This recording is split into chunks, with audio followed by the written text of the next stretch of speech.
अस्सलामुअलैकुम दोस्तों, आप देख रहे हैं एडवांस टेक चैनल और आज मैं आपके लिए एक वीडियो लेकर आया हूं जिसमें दोस्तों मैं आपको ये टच पैनल को रिपेयर करने का तरीका बताऊंगा, जो कि मैंने पहले इस ओवन में से निकाला था। मैंने इसको परचेज़ करने की कोशिश की, मार्केट से मुझे अवेलेबल नहीं हुआ, तो मैंने सोचा क्यों ना एक और ट्राई की जाए कि इसको ठीक किया जाए। तो उसके लिए दोस्तों सबसे पहले मैंने क्या किया है कि इसको मैंने चेकआउट किया है।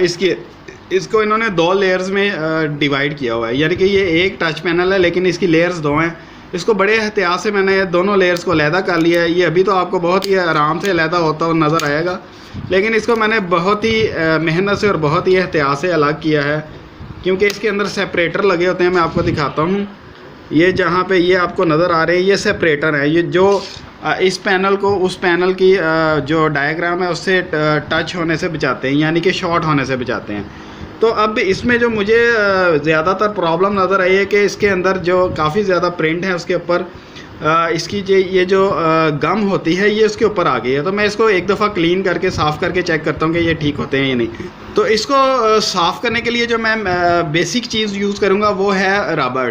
जो नॉर्मली बच्चों के पास पेंसिल को रेज़ करने के लिए एक रबड़ होती है, उससे मैं इसको एक दफ़ा क्लीन करूँगा, इसको टेस्ट आउट करूँगा कि ये चलता है या नहीं।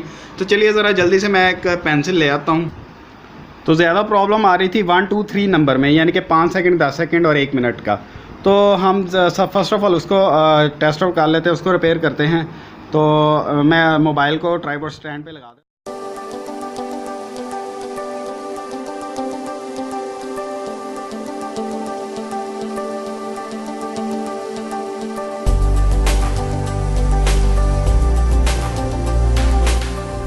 ये आप देख सकते हैं इसके ऊपर से काफ़ी ज़्यादा मैल उतरी है।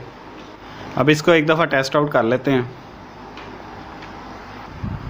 तो दोस्तों इसको मैंने उसके साथ लगा दिया, ओवन ऑन है, आप देख सकते हैं 0 आ रहा है। अब मैं इसको 10 सेकंड के बटन को प्रेस करता हूँ, 5 सेकंड के, ये 10 सेकंड चलने लग गया है। तो जबकि अगले 2 बटन जो है वो काम नहीं कर रहे, 10 सेकंड वाला करने लग गया है। तो अब इसको मज़ीद टेस्ट आउट करते हैं कि इसमें प्रॉब्लम क्या है।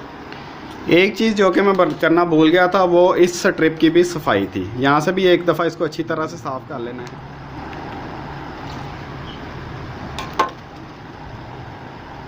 ये अच्छी तरह से साफ़ हो गया। अब इसको एक दफ़ा दोबारा लगा के चेक कर लेते हैं। अभी भी मैंने इसको लगा के चेक किया, अभी भी इसमें प्रॉब्लम आ रही है। अब एक और काम करना है, वो काम ये है कि मैं भी आपको बताता हूँ क्या करना है। इसका पेंसिल का ये जो लेड वाला हिस्सा होता है, ये वाला, ये बेसिकली जो है मूसल होता है, यानी कि ये एक इंडक्टर का काम करता है। तो इससे आप अगर किसी चीज़ को लगाएंगे तो वो इंडक्शन शुरू हो जाएगी। अब ये पेंसिल का सिक्का जो है उसको आपने यहाँ पे थोड़ा सा यूज़ करना है। जहाँ पे प्रिंटिंग हुई है वहाँ पे आपने थोड़ा सा पेंसिल का सिक्का जो है वो चलाना है ऐसे, और इसके ऑपोजिट साइड पे भी चला लेना है। क्योंकि 5 सेकंड वाला काम कर रहा था, मैं 10 सेकंड पे जो है उस पर जा रहा हूँ। सेंटर वाले को मैं इसको यूज़ कर रहा हूँ। अभी मैं उसको नहीं छेड़ रहा क्योंकि वो बिल्कुल ठीक चल रहा था। अब मैं इसको टेस्ट आउट करता हूँ कि ये चलता है या नहीं। अगर ये चलता है तो मैं सभी के ऊपर थोड़ी थोड़ी पेंसिल का जो लेड पेंसिल का ये होता है सिक्का, ये यूज़ करूँगा तो इसको चेक कर लूँगा। तो अभी आप देख सकते हैं ये वाला बटन भी काम करने लग गया है। तो अब इसको भी इसी तरह से फिक्सअप कर लेते हैं, तो ये भी काम करना शुरू कर देगा।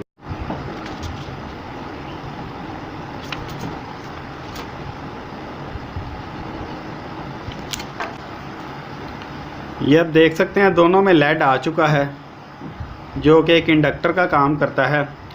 तो ये इंडक्टर होता है, इससे स्विचिंग इजी हो जाती है। अगर इसके अंदर कार्बन आ जाए तो ये कार्बन का काम देता है, क्योंकि ये कार्बन है तो ये बीच में आके जो है इसकी इंडक्शन इजी कर देता है। तो चलिए ज़रा आप इसको लगा के टेस्ट आउट करते हैं कि ये पहले ये वाला बटन तो चलने लग गया था, अब ये देखते हैं कि ये भी चलता है या नहीं। तो ये लग चुका है, ओवन ऑन है। अब इसको चेक कर लेते हैं। ये अभी तक काम नहीं कर रहा, तो इसको ज़रा थोड़ा सा साफ़ कर लेते हैं। और तो दोस्तों ये वाला बटन नहीं चल रहा, लेकिन ये 2 चलने लगे हैं। ये काफ़ी हद तक जो है ठीक तरह से काम करेगा। तो वैसे अगर बात कर ली जाए 10 मिनट की, तो 10 मिनट नॉर्मली घर में कम ही यूज़ होते हैं।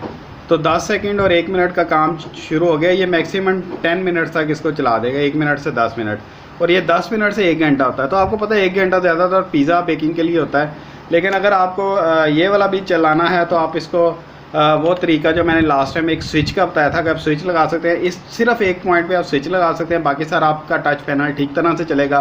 तो आप पहले जो मेरी वीडियो उसको भी फॉलो कर सकते हैं, उसमें मैंने आपको ओवन को बटन लगाने का तरीका बताया था, इसमें मैंने आपको इस टच पैड को रिपेयर करने का काफ़ी हद तक रिपेयर करने का तरीका बता दिया है। लेकिन अगर इसके प्रिंट बिल्कुल डैमेज हो फिर नहीं ये ठीक होगा। लास्ट जो वीडियो बनाई थी उसमें बिल्कुल इसका प्रिंट डैमेज था, वो रिपेयरेबल नहीं था इसके, क्योंकि सिर्फ 3 बटन ख़राब थे, थोड़ा ही प्रॉब्लम था, तो इसको काफ़ी हद तक मैंने फिक्सअप कर लिया। तो दोस्तों ये तो थी मेरी आज की वीडियो। उम्मीद करता हूँ आज की आपको मेरी वीडियो पसंद आई होगी। अगर मेरी वीडियो पसंद है तो मेरी वीडियो को लाइक करें, अगर आपको नहीं पसंद आए तो आप इसको डिसलाइक भी कर सकते हैं। इसके अलावा दोस्तों अगर आपको कोई क्वेश्चन है तो वो भी आप कमेंट्स बॉक्स में मेरे से पूछ सकते हैं। अब दोस्तों मेरी वीडियो को अपने दोस्तों के साथ भी शेयर कीजिए, और अगर अभी तक आपने मेरे चैनल का सब्सक्राइब नहीं किया तो मेरे चैनल का सब्सक्राइब कर लें और बेल के बटन पर क्लिक करना मत भूलिएगा, ताकि आपको रेगुलरली वीडियोज़ की नोटिफिकेशन मिलती रहें। दोस्तों आज की वीडियो में इतना ही, नेक्स्ट वीडियो तक के लिए मुझे इजाज़त दीजिए। अल्लाह हाफिज़।